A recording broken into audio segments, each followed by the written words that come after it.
કે સંચળ અને હિંગ ફાયદા કઈ રીતે આપે છે, કઈ સમસ્યાઓમાંથી આપણને બહાર કાઢે છે. નમસ્કાર દર્શક મિત્રો, ખબર છે .com પરથી હું દ્રષ્ટિ નાયક આપ સૌનું સ્વાગત કરું છું.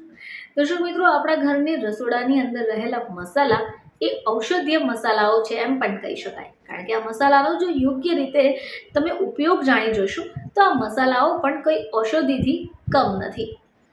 તો ઘરની અંદરના રાખવામાં આવતા મસાલાઓ ફક્ત ભોજનનો સ્વાદ જ નથી વધારતા, પરંતુ બીમારીઓમાં પણ કામ આવે છે. આવી જ કારગર વસ્તુઓમાં સંચળ અને હિંગનો પણ સમાવેશ થાય છે.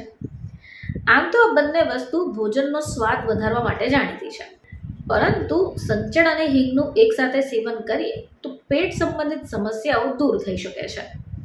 પરંતુ આપણે એ જાણવું પડશે કે સંચળ અને હિંગ ફાયદા કઈ રીતે આપે છે, કઈ સમસ્યાઓમાંથી આપણને બહાર કાઢે છે. આ અંગે ન્યૂઝ 18ને બલરામપુર ચિકિત્સાલય લખનૌના આયુર્વેદાચાર્ય ડૉક્ટર જીતેન્દ્ર શર્માએ વિગતે જણાવ્યું છે.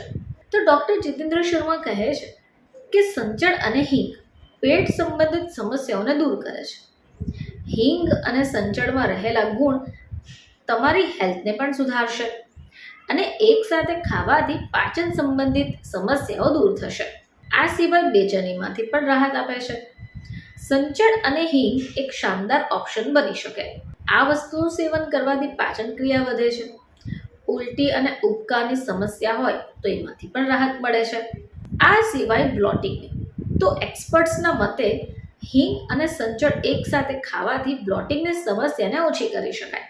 હિંગ અને સંચળ એન્ટીઓક્સિડન્ટ્સ અને એન્ટી ઇન્ફ્લેમેટરીના સારા સ્ત્રોત છે, જે પેટ ફૂલવું અને એસિડિટી સમસ્યાને દૂર કરવાની ક્ષમતા પણ રાખે છે. હવે જો હિંગ અને સંચળનું એક સાથે સેવન કરવામાં આવે તો શરીરમાંથી ટોક્સિન્સ પણ ઓછા થાય છે. આના માટે શું કરવાનું છે? સૌથી પહેલાં તો 1 ગ્લાસ નવશેકું પાણી લેવાનું, 1 ચપટી હિંગ અને સંચળને મિક્સ કરી દેવાનું. આ જે મિશ્રણ તૈયાર થઈ ગયું એને પી લો. આ શરીરમાંથી ટોક્સિન્સ ઘટાડવામાં ઘણી હદ સુધી મદદ પણ કરે છે. હવે આયુર્વેદાચાર્યના મુજબ શરીરના વધતા વજનને કંટ્રોલ કરવા હિંગ અને સંચળનું સેવન કરવું જોઈએ. હિંગ અને સંચળ મેટાબોલિઝમને બૂસ્ટ કરે છે, વજન કંટ્રોલ કરવામાં મદદ પણ કરી શકે.